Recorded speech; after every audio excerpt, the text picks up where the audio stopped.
You won't believe how much these Indian women are worth. We're talking billions, not just millions. But it ain't just about the money. These ladies are breaking barriers and changing the game. From tech giants to farmer queens, these 10 women are rewriting the rules of success in India. And trust me, their stories are gonna blow your mind. 10. Kiran Mazumdar-Shaw, from garage to biotech giant. Alright, let's talk about Kiran Mazumdar-Shaw, the biotech boss who started her empire in a garage. This lady's story is straight up wild. Back in 1978, she kicked off Biocon with just 10,000 rupees. That's like starting a business with pocket change, but she made it work. Here's the crazy part. Nobody wanted to give her loans because she was a woman. Can you believe that? Banks were like, nah, we don't trust you with our money. But Kiran wasn't about to let that stop her. She kept pushing even when people laughed at her beer yeast business. They thought she was nuts, but she knew she was onto something big. Fast forward to today and Biocon is crushing it. We're talking about Asia's largest insulin producer. That's right, the company that started in a garage is now pumping out insulin like there's no tomorrow. They've even got a factory in Malaysia that's working overtime to keep up with demand. But here's the thing about Kiran. She ain't just about stacking cash. Nah, this lady's on a mission to make medicine cheaper for everyone. She's worth $2.8 billion now, but she's still out there fighting to make healthcare affordable. It's like she's got a superpower or something, turning her success into help for millions of people. Kiran's story is proof that one woman with a dream can change the world. She didn't just build a company, she built hope for people who need medicine but can't afford it. And get this, she's not even close to being the richest woman on our list. That's right, there are Indian women out there with even more money in the bank. But Kiran's impact goes way beyond her bank account. She's been breaking barriers left and right in the male-dominated world of biotech. Like, imagine being the only woman in a room full of suits, and they're all looking at you like you don't belong. That was Kiran's reality for years, but she didn't just survive, she thrived. And check this out, Biocon ain't just about insulin. They're working on all kinds of crazy cool stuff. Cancer treatments, autoimmune disease meds, you name it. Kiran's got her fingers in all these pies, trying to make a difference in as many lives as possible. But it wasn't all smooth sailing. Kiran had to deal with some serious ups and downs. Like there was this time when a batch of their products got contaminated and people started doubting Biocon. But instead of giving up, Kiran doubled down. She invested in better tech, stricter quality control, and came back stronger than ever. And you know what's really cool? Kiran's using her platform to lift up other women in science. She's always talking about how we need more girls studying STEM subjects. She's like, hey, if I can do it, you can too. It's not just talk either. She's putting her money where her mouth is, funding scholarships and mentorship programs. Oh, and here's a fun fact. Kiran's not just about the lab coat life, she's got a thing for art too. She's got this massive collection of contemporary Indian art that's worth millions. It's like she's supporting the economy and culture of India all at once. But at the end of the day, what makes Kiran stand out isn't just her money or her business smarts. It's the way she's using her success to make the world a better place. She's proof that you can be mega rich and still care about making a difference. 9. Falguni Nayar, banking on beauty. Alright, let's talk about Falguni Nayar, the beauty boss who turned the Indian cosmetics industry on its head. This woman's story is like something out of a movie, I swear. So picture this. You're 50 years old, you've got a cushy job as an investment banker, and you're killing it. Most people will be thinking about retirement, right? Not Falguni. She was like, nah, I'm gonna start a whole new business from scratch. And not just any business. She went for the beauty industry, which was already crowded AF. Everyone thought she was losing it. I mean, who leaves a stable job at 50 to start over? But Falguni saw something nobody else did. She knew online shopping was about to blow up in India and she wanted in on that action. So in 2012, she launched Nykaa, an online beauty retailer. At first, it was just Falguni and a handful of employees in some tiny office. But she wasn't playing around. She knew her stuff from all those years in banking, and she used that knowledge to make Nykaa the go-to spot for beauty products in India. Fast forward to 2021 and Nykaa goes public. And let me tell you, it was like someone lit a rocket under Falguni's bank account. Her wealth shot up by 963%. That's not a typo, y'all. 963%. Suddenly, this woman who started a company at 50 is worth $2.9 billion. That's billion with a B. But here's the wildest part. Falguni became India's richest self-made woman billionaire. Not just rich, not just a billionaire, but the richest self-made woman billionaire in the whole country. That's like winning the lottery, the Super Bowl, and an Oscar all at once. And Falguni ain't shy about her success either. She's out here dropping knowledge bombs like, I always wanted to be an entrepreneur, and I think it's never too late to chase your dreams. Preach Falguni. But it wasn't all smooth sailing. When Falguni started Nikar, e-commerce was just starting to catch on in India. It was like trying to sell smartphones before people even had electricity. But Falguni saw the potential. She knew that once people got a taste of online shopping, they'd be hooked. And she was right. Nikar didn't just ride the e-commerce wave, it became the wave. The company became a household name for anyone in India looking for beauty and wellness products. It's like if Amazon only sold makeup and skincare, but it was cooler and had better recommendations. What's crazy is how Falguni managed to build such a strong brand. In a market where people were used to buying beauty products in person, she convinced them to trust an online retailer. That's like convincing people to buy shoes without trying them on. It seems impossible, but she made it happen. And let's talk about that IPO for a sec. When Nikar went public, it wasn't just successful, it was a freaking phenomenon. The company's value skyrocketed and suddenly Falguni was sitting on a gold mine. It's like she found the beauty industry's cheat code or something. But here's the thing. Falguni's success isn't just about the money, it's about what she represents. In a country where women often face barriers in business, she didn't just break through, she obliterated those barriers. She proved that not only can women succeed in business, they can dominate. And she did all this after 50. It's like she looked at conventional wisdom and was like, nah, I'm good. Most people think your big career moves should happen in your 20s or 30s. Falguni was like, hold my chai, I'm just getting started. 8. Leena Gandhi Tiwari, the Pharma Queen. Now let's talk about Leena Gandhi Tiwari, the Pharma Queen who's turning medicine into gold.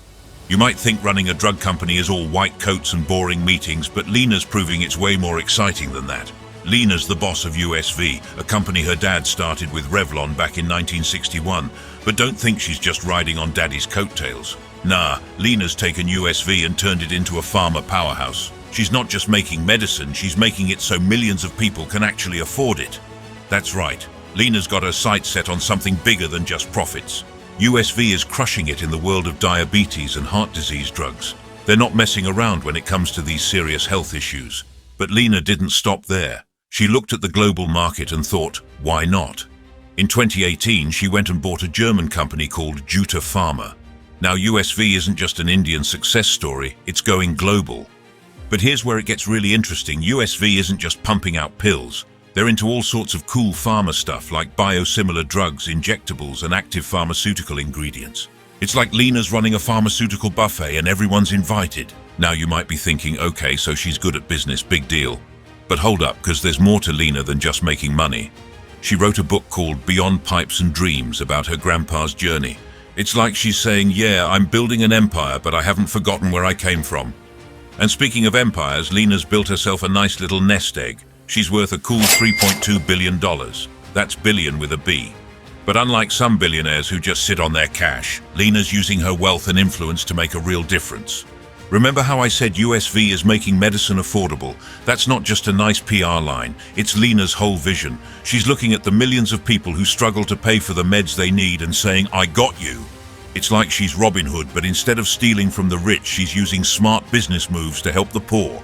But don't think Leena's some soft touch. She's a shrewd businesswoman who knows how to spot an opportunity. When she bought Juta Pharma, it wasn't just about expanding USV's reach. It was about bringing new products and know-how into the company. It's like she's playing chess while everyone else is playing checkers. And get this, USV isn't just making generic drugs. They're into biosimilars, which are like the designer version of generic drugs. They're harder to make, but they can treat some really tough diseases. It's like Leena looked at the pharma industry and said, you know what? Let's make it better. But here's the thing about Leena that really sets her apart.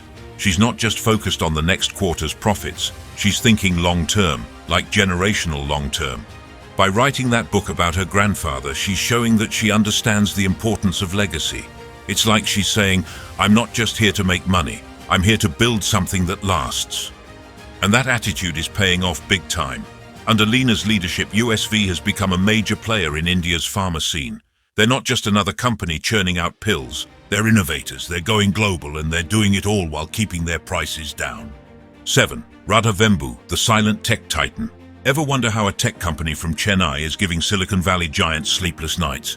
Well, let me introduce you to Radha Vembu, the silent tech titan you've probably never heard of.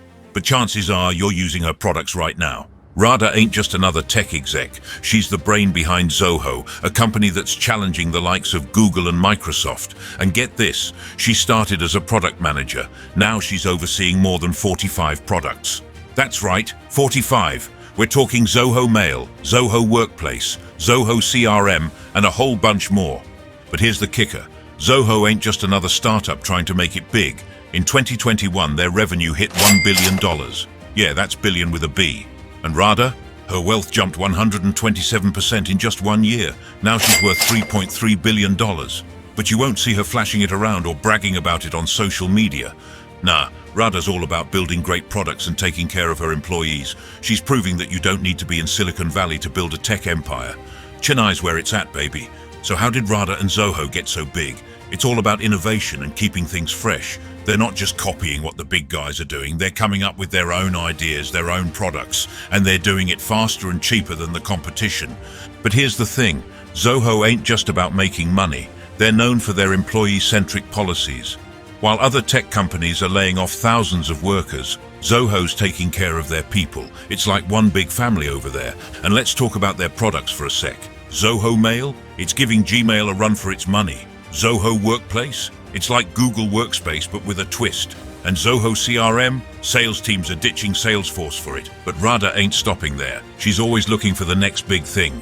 Whether it's AI, blockchain, or whatever comes next, you can bet Zoho will be right there leading the charge. And get this, Radha's doing all this without venture capital. While other startups are begging for money from investors, Zoho's self-funded. They're proving you don't need Silicon Valley money to make it big in tech. Now you might be thinking, how come I've never heard of Radha before?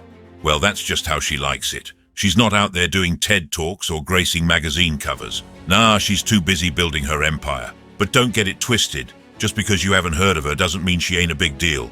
In the tech world, Radha's a force to be reckoned with. She's showing the world that Indian tech ain't just about outsourcing anymore. It's about innovation, creativity, and building products that can compete on the global stage. And let's not forget about the impact Zoho's having on the Indian economy. They're creating jobs, fostering innovation, and putting India on the map as a tech powerhouse. It's not just about the money, it's about changing the game. So next time you're using a Zoho product, remember the woman behind it all, Radha Vembu, the silent tech titan from Chennai, who's building an empire one product at a time. She's proof that you don't need to be loud to be heard in the tech world. Sometimes the quietest ones are the ones making the biggest noise. 6. Smita Krishna Godrej, the Godrej heiress. Ever heard of a company that makes both soap and rocket engines? Yeah, that's the Godrej Group, and Smita Krishna Godrej owns a fat 20% stake in this $5.2 billion empire. We're talking about a 126-year-old business that's been around longer than your great-grandparents. Smita's not just sitting on her inheritance, though. She's making power moves that'll make your jaw drop. Let's talk about her biggest flex. Smita dropped a whopping 372 crore rupees on a house in Mumbai. That's like $45 million for a crib. But this ain't just any house. It used to belong to Homi Bhabha, the nuclear physics genius. Talk about buying a piece of history, right? This purchase shows Smita's got both the cash and the class to make waves in India's elite circles. Now you might think someone with that kind of money would be all over the media, flashing their wealth like it's going out of style. But nah, that's not Smita's style. She keeps it low-key, focusing on running the family business instead of chasing the spotlight. It's like she's playing chess while others are playing checkers. The Godrej Group ain't your average company. They've got their hands in everything from consumer goods to aerospace. Yeah, you heard that right. The same folks making your soap are also building parts for India's space program. Talk about range. And Smita's right in the middle of it all, making sure this century-old business stays relevant in the 21st century. But don't think for a second that Smita's just riding on her family name. She's actively involved in preserving the Godrej legacy and pushing the company forward. It's like she's got one foot in the past and one in the future, balancing tradition with innovation. That's no easy feat when you're dealing with a business that's older than most countries' constitutions. Smita's worth a cool $3.9 billion now, but you wouldn't know it if you saw her on the street. She's not about that flashy life. Instead, she's all about making smart moves behind the scenes. It's like she's playing a long game that most people can't even see. The Godrej Group's story is pretty wild when you think about it. They started out making locks back in 1897 when the British still ruled India. Now they're launching stuff into space. That's the kind of growth story that makes Silicon Valley startups look like small fry. And Smita's been a key player in keeping that momentum going. But here's the thing about old money. It's easy to lose if you're not careful. Plenty of family businesses have gone bust because they couldn't keep up with the times. Not Godrej, though. They've managed to stay relevant for over a century, and a big part of that is thanks to people like Smita, who understand the importance of evolution. Smita's story shows that you don't need to be a tech whiz or a startup founder to make it big in today's world. Sometimes it's about taking what you've inherited and turning it into something even bigger. It's like she's playing a different game altogether, proving that old money can still make new waves. But don't get it twisted. Just because Smita inherited her wealth doesn't mean she's had it easy. Running a massive conglomerate like Godrej comes with its own set of challenges. You've got to balance tradition with innovation, keep up with changing markets, and manage thousands of employees. It's not exactly a walk in the park. 5. Anu Aga, from tragedy to triumph. Alright, so you think inheriting wealth is easy? Think again. Anu Aga's story is going to blow your mind. This lady didn't just inherit a company, she had to save it from the brink of disaster. And yeah, she did it while dealing with personal tragedy. Back in 1996, Anu's world turned upside down when her husband suddenly passed away. But instead of crumbling, she stepped up to take over Thermax, the engineering company her husband had been running. Here's the kicker. Thermax was in deep trouble. We're talking serious financial problems, the kind that make most CEOs lose sleep at night. But Anu? She rolled up her sleeves and got to work. This woman had zero experience running a big company, but she wasn't about to let that stop her. She started making tough decisions left and right. Cutting costs? Check. Selling off parts of the business that weren't working? You bet. It wasn't easy, but Anu had a vision, and she was determined to see it through. And guess what? Her crazy plan actually worked. Under Anu's leadership, Thermax didn't just survive, it thrived. We're talking major growth in revenue, the kind of turnaround that business schools write case studies about. Anu took a sinking ship and turned it into a freaking yacht. But here's where Anu's story gets even more interesting. In 2004, after making Thermax profitable again, she decided to step down. But she didn't sell the company or cash out. Nope, she handed the reins over to her daughter, Meher Pudumji. Talk about keeping it in the family, right? Now, most people would probably kick back and relax after pulling off a miracle like that. But not Anu. She was just getting started. See, Anu's not just about making money. She's all about giving back to society too. After stepping down from Thermax, Anu decided to tackle a whole new challenge: education. She co-founded this organization called Teach for India. It's all about giving underprivileged kids a shot at a better education. Anu's not just throwing money at the problem, she's actively working to reform the entire education system in India. But wait, there's more. In 2012, Anu got nominated to the Rajya Sabha. That's the upper house of India's parliament, for those of you who ain't up on your Indian politics. So now she's not just influencing business and education, she's shaping national policy too. All this hard work and dedication has paid off big time. Today, Anu Aga's net worth is sitting pretty at $4.6 billion. But here's the thing. Anu's not about flashy cars or fancy houses. She's using her wealth and influence to make a real difference in people's lives. Think about it. This woman took a failing company and turned it into a billion-dollar success story. Then she handed it over to her daughter and started working on fixing India's education system. And now she's in parliament, probably giving those career politicians a run for their money. Anu Aga's proving that you don't have to choose between being successful and doing good. You can have your cake and eat it too, and then use that cake to feed a whole bunch of hungry kids. 4. Renuka Jagtiani, the retail queen of Dubai. Ever thought about what it takes to run a massive retail empire? Well, Renuka Jagtiani's got it down to a science. She's not just running a store or two. She's the big boss of Landmark Group, a retail giant that's spread across 21 countries. That's right, 21 whole countries. And we're not just talking about selling a few shirts here and there. Nah, Renuka's got her fingers in all the pies. Clothes, furniture, food, you name it. This lady's been in the game for over 2 decades, making power moves left and right. But here's the kicker. She's got more than 50,000 people working for her. That's like more than the population of some small towns. Can you imagine being responsible for that many people? It's crazy.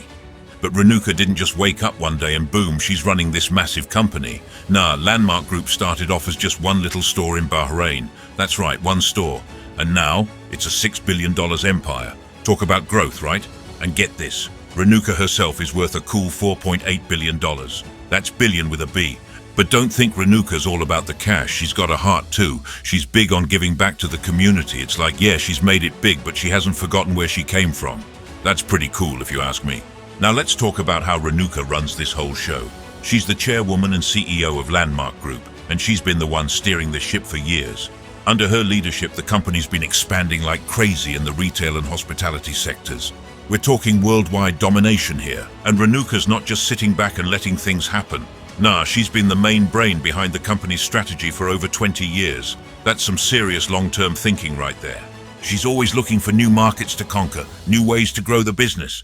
But here's the thing, Renuka's not just about selling stuff, she's got this whole diversification strategy going on. It's like she looked at the market and was like, yeah, we can do all of that.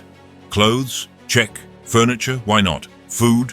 Throw it in the mix. It's like she's got this sixth sense for what people want and need. And let's talk about how she manages all those people. 50,000 employees is no joke, but Renuka's got it handled. She's created this whole system where everyone knows their role, everyone's working together. It's like a well-oiled machine, but with people instead of gears. Renuka's story is pretty inspiring when you think about it. It shows how thinking big can turn a small business into something massive. Like, imagine starting with one store and ending up with a global empire. That's some serious entrepreneurial spirit right there. But you know what's really cool about Renuka? She's not just focused on making money. Yeah, profits are important, but she's also big on giving back. It's like she's trying to balance making bank with doing good. That's some next-level business thinking right there. 3. Vinod Gupta, the electric lady. Think running a retail empire's tough? Try keeping the lights on for an entire country. Vinod Gupta's story ain't just about wealth. It's about powering India's future. But how'd she flip the switch on such massive success? Vinod Gupta's the boss lady at Havells India, one of the biggest electrical equipment companies in the country. But here's the kicker. She didn't start this powerhouse. Her late husband, Kimat Rai Gupta, was the one who got the ball rolling. When he passed away, Vinod stepped up to the plate and took charge. Talk about a plot twist, right? Now, at 79 years old, Vinod's running the show with her son, Anil Rai Gupta. They're like a mother-son dynamo, keeping Havells humming along. And boy, are they humming. This company's got its fingers in all sorts of electrical pies, cables, fans, you name it. If it's got wires or needs power, chances are Havells makes it. But Vinod ain't content with just dominating India. Nah, she's taken Havells global. We're talking 50 countries, people. That's like lighting up a quarter of the world map. And get this, they've got 14 manufacturing facilities spread out across the globe. That's a whole lot of factories pumping out products like there's no tomorrow. Now you might be thinking, sure, but how's a woman running things in a male-dominated industry?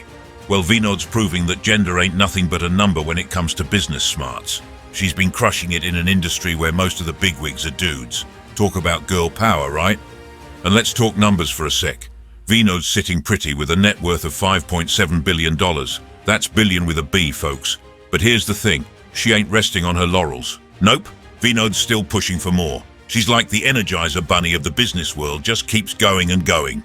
What's really cool about Vinod's story is how she's turned a family business into a global powerhouse. It's like she took her husband's dream and said, you know what, let's make this even bigger. And boy, did she deliver. Havells ain't just some mom and pop shop anymore. It's a major player on the world stage. But running a company like Havells ain't all glamour and glitz. Vinod's got to deal with all sorts of challenges. Think about it. She's got to keep up with changing technology, deal with competition from all over the world, and make sure Havells stays on top of its game. It's like juggling flaming torches while riding a unicycle, not for the faint of heart. And let's not forget the impact Havells has on everyday life. Think about all the homes and businesses that rely on their products. Every time you flip a switch or turn on a fan, there's a chance you're using something Vinod's company made. It's like she's got a hand in keeping India and a good chunk of the world running smoothly. But Vinod's success ain't just about making money, it's about resilience, adaptability, and straight-up grit. When her husband passed away, she could have sold the company or let someone else take over. Instead, she rolled up her sleeves and got to work. That's the kind of determination that turns good companies into great ones. And here's something to chew on. Vinod's success is paving the way for other women in business. She's like a beacon, showing that, yeah, women can run major corporations and do it well. In a country where gender equality is still a work in progress, Vinod's success is a big deal. 2.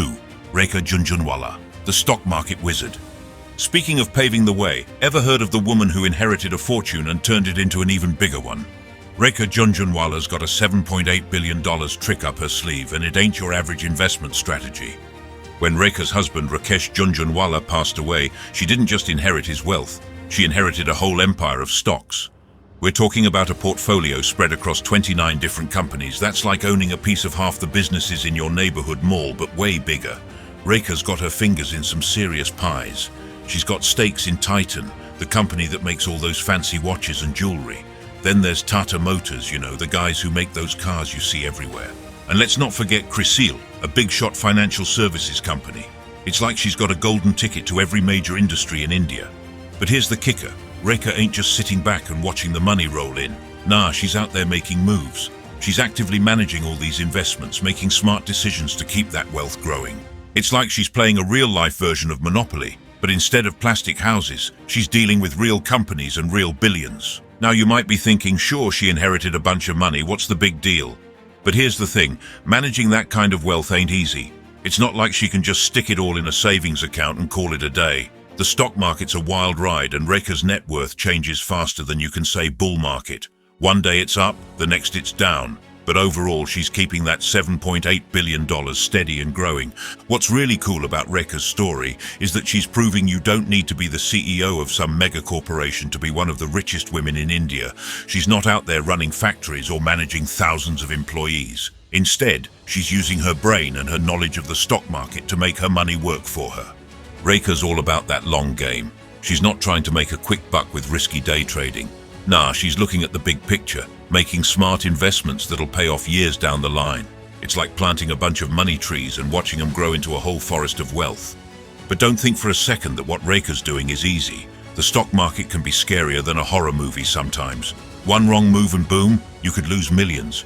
But Rekha's got nerves of steel. She's out there making decisions that would have most of us biting our nails down to the quick.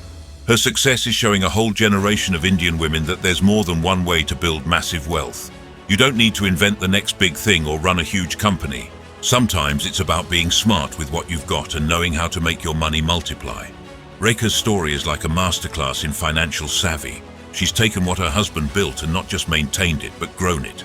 It's like she took the keys to a Ferrari and figured out how to make it go even faster. And she's doing all this in a world that's still mostly dominated by men. Talk about girl power. But here's the thing. As impressive as Rekha's $7.8 billion is, it's just the tip of the iceberg when it comes to India's richest women. There's someone out there who makes Rekha's fortune look like pocket change. We're talking about a whole different level of wealth, the kind of money that could probably buy a small country. 1. Savitri Jindal, the steel magnate.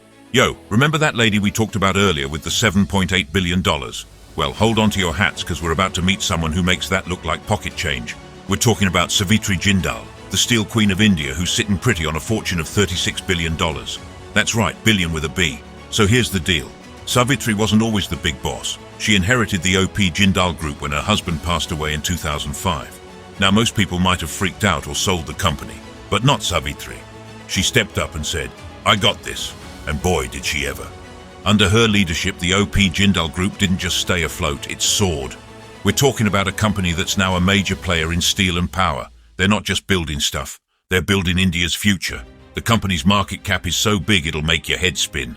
But here's where it gets really wild. Savitri ain't just the richest woman in India. She's the only woman in India's top 10 richest people list. That's right, she's hanging with the big boys and showing them how it's done.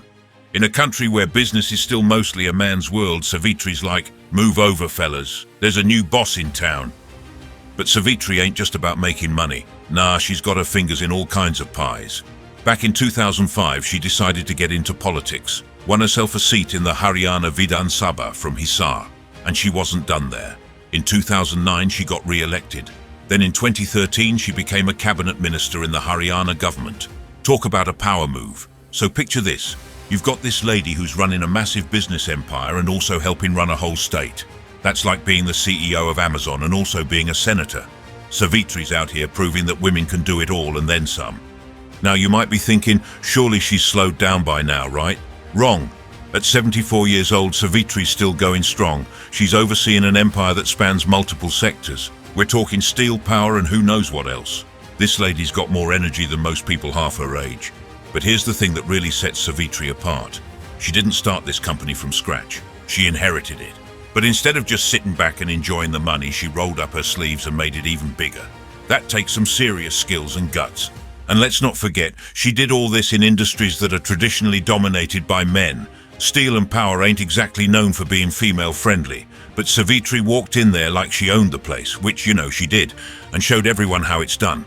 So what can we learn from Savitri Jindal? First off, it's never too late to step up and lead. She took over the company when she was already in her 60s. Second, don't let anyone tell you what you can or can't do based on your gender. Savitri's out here proving that women can run massive companies and be involved in politics at the same time. But most importantly, Savitri shows us that true wealth ain't just about the money in your bank account, it's about the impact you make. She's not just the richest woman in India, she's a symbol of what's possible for women in business and politics.